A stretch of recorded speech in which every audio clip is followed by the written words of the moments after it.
Good morning students, class 9 science chapter 3 atoms and molecules. इस chapter में आज आप पढ़ेंगे आयंस, पॉलीएटमिक आयंस और केमिकल फॉर्मूलाज के बारे में।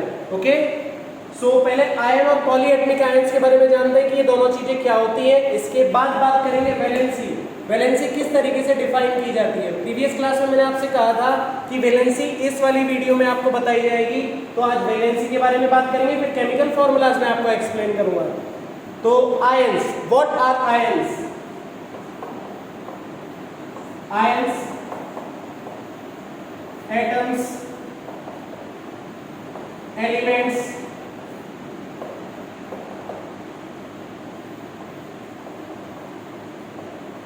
कंपाउंड्स।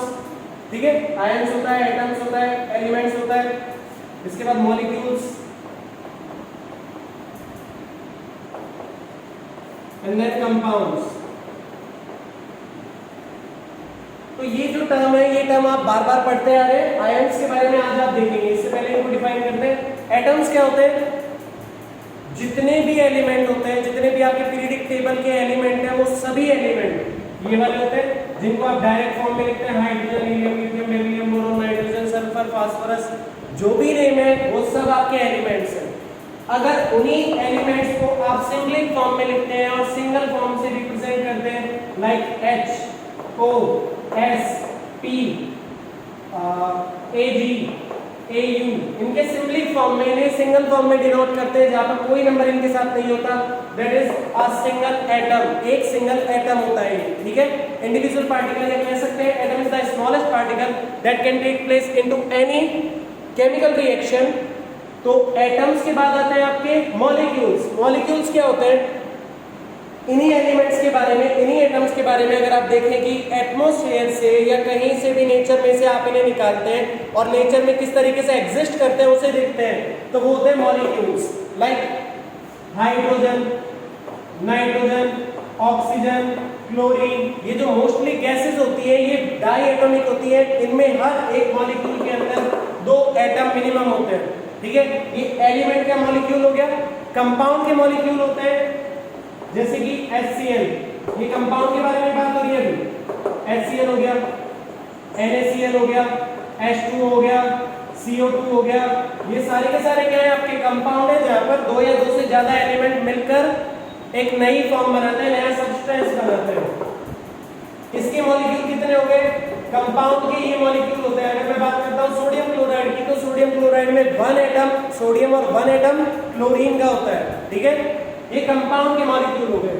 तो ये सारी की सारी डेफिनेशन आप पहले देख चुके हैं। बात कर रहे हैं आयन के बारे में। आयन क्या होता है? हाइड्रोजन को मैंने H, ऑक्सीजन को O, सल्फर को S लिख दिया। लेकिन क्या होता है कि इन दोनों की टेंडेंसी होती है हर एक एलिमेंट की दूसरे एलिमेंट के साथ बॉन्ड बनाने की, पेयर बनाने की। जैसे यहाँ पर इन्होंने बनाया है, एक हाइड्रोजन है, दूसरा क्लोरीन है। इन्होंने बॉन्ड कैसे बनाया और क्यों बनाया, या ये अपने लिए अपने पार्टनर को कैसे चूज करते हैं कि उनके साथ अपना बॉन्ड बना सके, तो इनके पास अपनी आयनाइजेशन होती है, इनकी अपनी पावर होती है। हाइड्रोजन जो होता है वो पॉजिटिव रेंज का होता है, क्लोरीन होता है नेगेटिव रेंज का। इस वजह से हाइड्रोजन और क्लोरीन एक दूसरे के साथ रिएक्ट करते हैं और एक फॉर्म बना लेते हैं। सेम सोडियम क्लोराइड के बारे में बात करते हैं। सोडियम जो होता है Na, ये प्लस होता है, Cl अभी बताया था माइनस होता है, इसलिए इन दोनों का बॉन्ड बन जाता है। H2 की बात करते हैं। H जो होता है +1 होता है और ऑक्सीजन जो होता है ये माइनस का होता है, -2। सो अगर आप नंबर नहीं देखते हैं तो आप सीधे ये देखते हैं प्लस और माइनस की हमेशा बॉन्ड बनाते हैं। In same way carbon dioxide की बात करेंगे, एक पॉजिटिव और दूसरा नेगेटिव है। तो इस तरीके से चलते हुए जितने चाहे कंपाउंड हम आगे बना सकते हैं। और ये जो केमिकल फॉर्मूला है ये इन्हीं को डिनोट करवाएंगे। तो ये जो प्लस और माइनस पावर है इन्हीं को आयन कहा जाता है। Look at the definition. An ion is a particle, atom, molecule. आप इसे पार्टिकल कह सकते हैं, एटम कह सकते हैं, मॉलिक्यूल कह सकते हैं, with its net electric charge. अगर कोई भी एलिमेंट, कोई भी पार्टिकल अपने नेट इलेक्ट्रिक चार्ज के साथ होगा तो उसे आयन कहा जाएगा, ठीक है। ये सिंगल फॉर्म का आयन है, जैसे hydrogen, helium, oxygen, sulphur, organ, इनमें से किसी के भी बारे में बात करेंगे तो ये सब क्या हो गए? आयंस। फिर आती है एक और टर्म पॉलीएटमिक आयन, जिसके अंदर एक से ज्यादा एटम प्रेजेंट होते हैं। एक से ज्यादा एटम वाले जो आपके आयंस होते हैं उन्हें पॉलीएटमिक आयन कहा जाता है। इनमें आपके शामिल होता है हाइड्रोक्साइड, जिसे आप OH से डिनोट करते हैं, सल्फेट SO4 से आप इसे डिनोट करते हैं, कार्बोनेट CO3 से आप इसे डिनोट करते हैं। तो ये सारे के सारे आपके पॉलीएटमिक आयन है, इनके ऊपर भी चार्ज होता है OH -1, SO4 -2, CO3 -2, इन सभी के ऊपर कोई ना कोई चार्ज होता है, कुछ पॉजिटिव और कुछ नेगेटिव। तो इन्हीं चार्ज के साथ ये पॉलीएटमिक आयन काउंट किए जाते हैं। An ion, what is an ion? A particle with its net electric charge, a molecule with its net electric charge. तो मॉलिक्यूल यानी कि एक से ज्यादा एटम हो सकते हैं, यहाँ पर सिर्फ एक ही एटम होगा। ये मोनोएटमिक आयन है और ये पॉलीएटमिक आयन है। अब इसको देखने के लिए आप अपने एनसीईआरटी की बुक में पेज नंबर 37 और टेबल नंबर 3.6 को अच्छे से देख सकते हैं। उस टेबल में 3 कॉलम बने हुए हैं। फर्स्ट कॉलम में आपको मेटेलिक आयन दिए हुए हैं, सेकंड कॉलम में नॉन मेटेलिक आयन है, और थर्ड कॉलम अगर आप देखेंगे तो उसमें आपको पॉलीएटमिक आयन दिए हुए हैं। पॉलीएटमिक यानी कि एक से ज्यादा एटम जहां पर कंसिस्ट करते हैं। तो उस टेबल को अच्छे से देखना है और आपको लर्न कर लेना है। उसके बाद बात करेंगे हम वैलेंसी की। केमिकल फॉर्मूला से पहले वैलेंसी जानना जरूरी है। तो वैलेंसी क्या है और कैसे बनती है? एक्चुअल में जब भी आप किसी एलिमेंट की बात करते हैं तो उसका एक एटॉमिक स्ट्रक्चर होता है, और उस एटॉमिक स्ट्रक्चर में एटम के सारे पार्टिकल, जिन्हें हम सब एटॉमिक पार्टिकल कहते हैं, एटॉमिक स्ट्रक्चर, ठीक है, इसके अंदर होते हैं कुछ सब एटॉमिक पार्टिकल जो कि एटम से भी छोटे पार्टिकल होते हैं। अब इन पार्टिकल का जो नेम होता है वो होता है प्रोटॉन, इलेक्ट्रॉन और न्यूट्रॉन। ये 3 टाइप के आपके पास पार्टिकल होते हैं, जिनमें से ये 2 प्रोटॉन जो पॉजिटिव होते हैं और न्यूट्रॉन जो न्यूट्रल होते हैं, यानी कि जीरो होते हैं।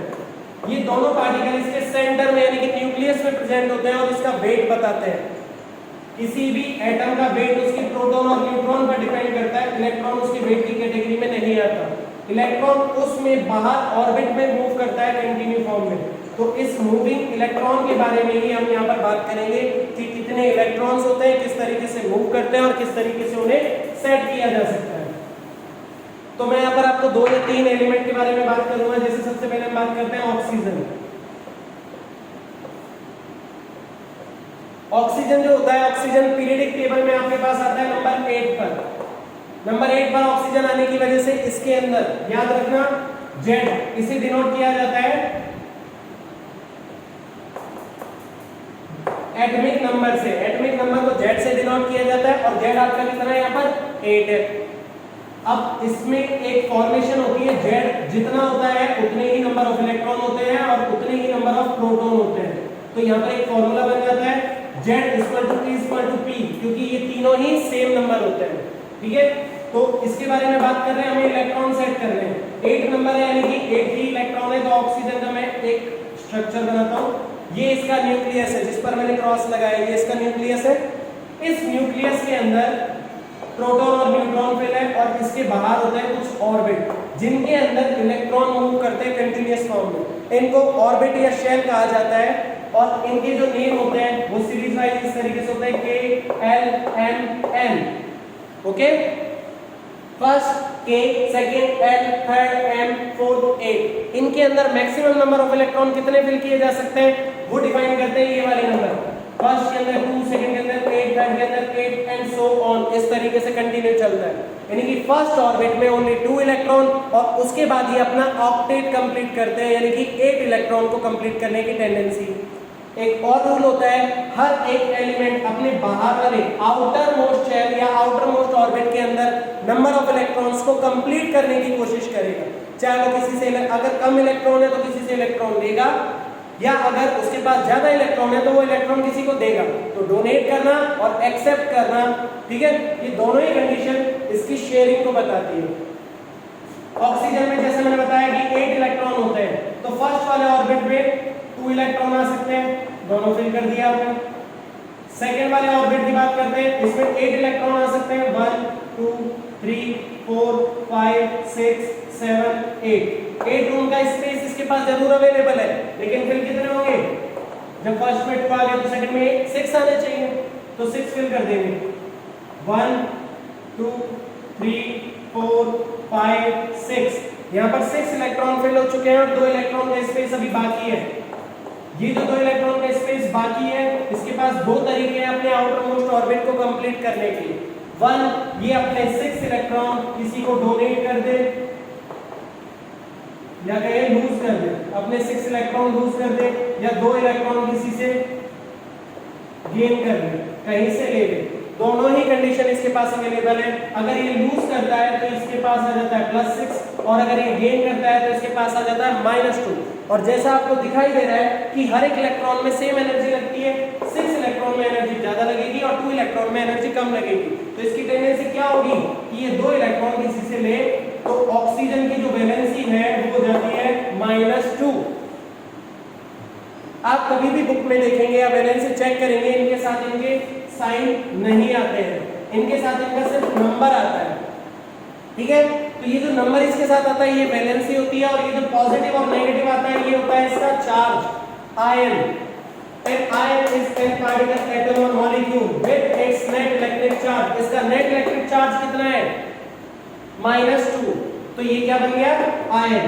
जब तक ये O लिखा हुआ था ये क्या था एटम, O2 लिखते ही मॉलिक्यूल हो गया। अगर मैं इसे O के ऊपर -2 लगा देता हूं तो ये एक आयन बन गया जो अपने नेट इलेक्ट्रिक चार्ज के साथ, ठीक है। तो ऑक्सीजन आई होप आपको समझ में आ गया होगा। इसके बाद 2 और एलिमेंट लेते हैं कोई से भी।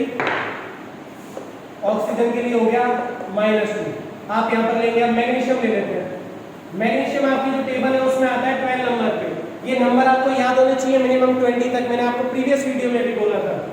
तो मैग्नीशियम जब 12 नंबर पे है तो इसके अंदर का इलेक्ट्रॉनिक स्ट्रक्चर इसके अकॉर्डिंग क्या बनेगा, आप चाहे तो बनाकर देख सकते हैं या डायरेक्ट कर सकते हैं। फर्स्ट ऑर्बिट में 2 आ सकते हैं मैक्सिमम, सेकंड में 8 आ सकते हैं, तो थर्ड में कितने का स्पेस बचा, होने को 8 का है लेकिन ये 2 ही इलेक्ट्रॉन फिल होंगे। इन दैट केस या तो ये 2 इलेक्ट्रॉन किसी को दे दे, डोनेट कर दे तो +2 बन जाएगा, या ऑक्टेट कंप्लीट करने के लिए 6 इलेक्ट्रॉन किसी से ले ले। इन दैट केस ये क्या करेगा, due to less energy it will choose to donate 2 electrons. तो यहां पर मैग्नीशियम की जो आपके पास वैलेंसी आ जाएगी वो आएगी +2। समझ में आया। एक और एलिमेंट में आपको एलिमेंट्री समझा देता हूं, क्लोरीन। क्लोरीन का नंबर होता है 17। 17 को कंप्लीट करने के लिए वही फॉर्मेशन, फर्स्ट वाले में 2, सेकंड वाले में 8, थर्ड वाले में 7। अब थर्ड वाला जो 8 ऑक्टेट कंप्लीट करेगा या तो वो 7 इलेक्ट्रॉन किसी को देगा +7, या 1 इलेक्ट्रॉन किसी से लेगा। तो क्लोरीन के ऊपर क्या आना चाहिए बताइए आप, +7 और -1, ऑब्वियसली -1। ये क्लोरीन की वैलेंसी आ गई। इस तरीके से इनकी वैलेंसी डिफाइन की जाती है। अब वैलेंसी मुझे यहाँ पर बताना इसलिए जरूरी था क्योंकि जब आप केमिकल फार्मूला बनाएंगे तो इसमें कुछ रूल फॉलो होते हैं केमिकल फार्मूला में। वो रूल में से फर्स्ट रूल यही है कि आप इनकी वैलेंसी चेक करें प्लस इनका चार्ज चेक करें, क्योंकि हमेशा बॉन्ड बनाने के लिए एक एलिमेंट आपका पॉजिटिव और दूसरा नेगेटिव होना जरूरी है, ठीक है। पॉजिटिव नेगेटिव के साथ रिएक्ट करता है, नेगेटिव पॉजिटिव के साथ रिएक्ट करता है, यानी कि दोनों फॉर्मेशन सेम होती है। कभी भी पॉजिटिव पॉजिटिव और नेगेटिव नेगेटिव रिएक्ट नहीं करेगा। सेकंड जो रूल होता है वो इसी में मैं आपको दिखाऊंगा। स्टार्ट करते हैं 1 बाय 1। तो सबसे पहला है आपका हाइड्रोजन क्लोराइड वाला फॉर्मूला, जिसमें हाइड्रोजन और क्लोरीन है। हाइड्रोजन के ऊपर होता है +1 और क्लोरीन के ऊपर होता है -1। मैंने आपको बताया था कि इनकी वैलेंसी याद कर लेना। ये जो टेबल है 3.6 इसको आप अपनी नोटबुक में नोट करेंगे और इसे आप अच्छे से लर्न करेंगे।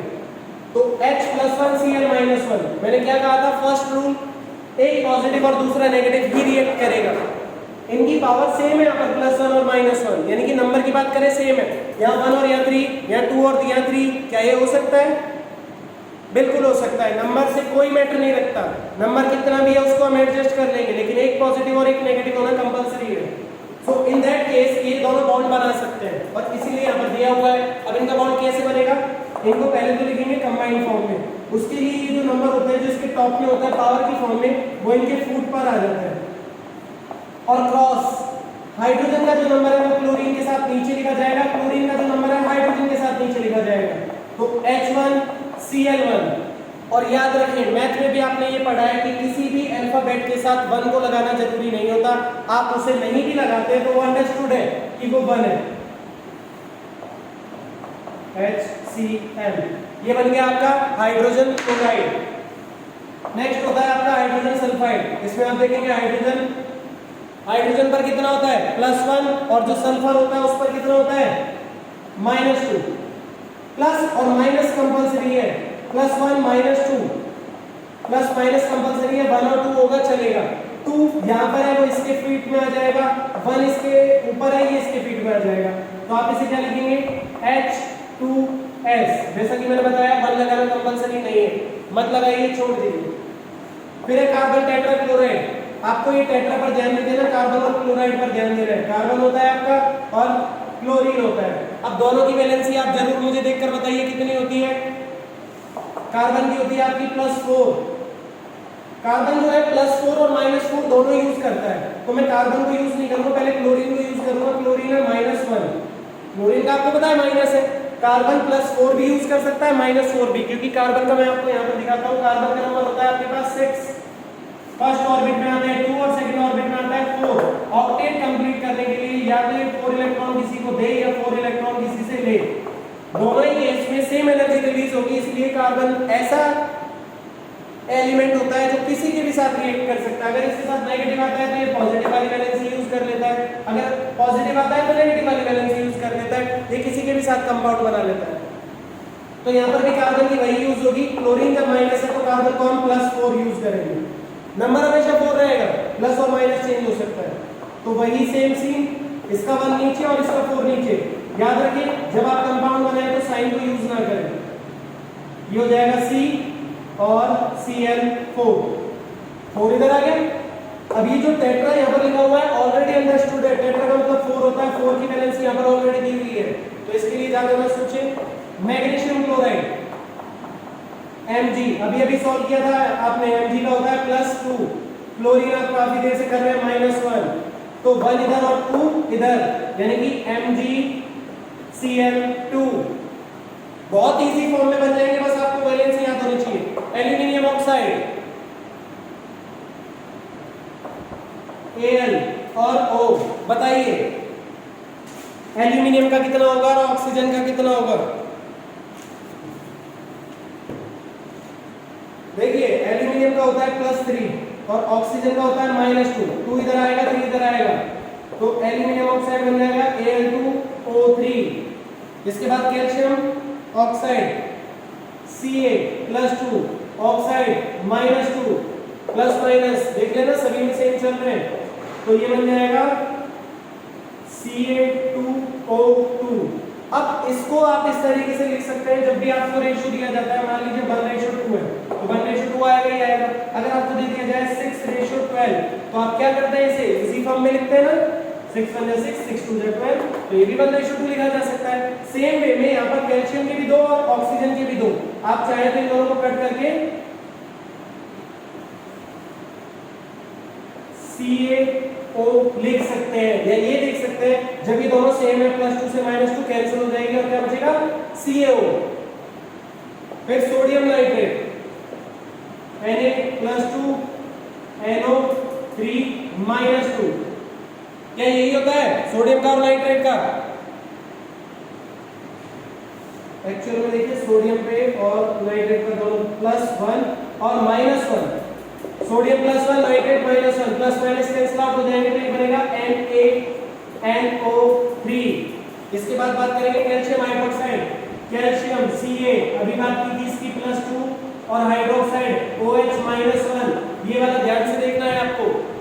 ये कैल्शियम का 2 इधर आएगा और ये जो 1 है ये इधर आएगा, तो 1 को लिखने की जरूरत नहीं होती, तो आप डायरेक्ट लिखेंगे Ca, लेकिन OH इस कंप्लीट OH पर 2 आएगा, तो इसके लिए आप OH को लिखेंगे ब्रैकेट में और उसके बाहर 2 लगाएंगे। अगर आपने बिना ब्रैकेट के 2 लगाया तो वो सिर्फ H पर हो जाएगा। ओके, 2 और है सोडियम कार्बोनेट, को मैं इधर कर देता हूँ। सोडियम कार्बोनेट का देखिए, ये आपका सोडियम और ये आपका कार्बोनेट। सोडियम पर होता है आपका +2, इस पर होता है -2, तो ये कैंसिल होकर क्या बनेंगे Na, सोडियम पर +1 होता है, सॉरी 1 इधर आ जाएगा 2 इधर आ जाएगा, Na2CO3, ये बन गया आपका सोडियम कार्बोनेट। लास्ट है आपका अमोनियम सल्फेट। अमोनिया होता है NH3 और सल्फेट होता है SO4। दोनों की वैलेंसी बताइए जल्दी से उस टेबल में देखकर, टेबल में सब दिया हुआ है।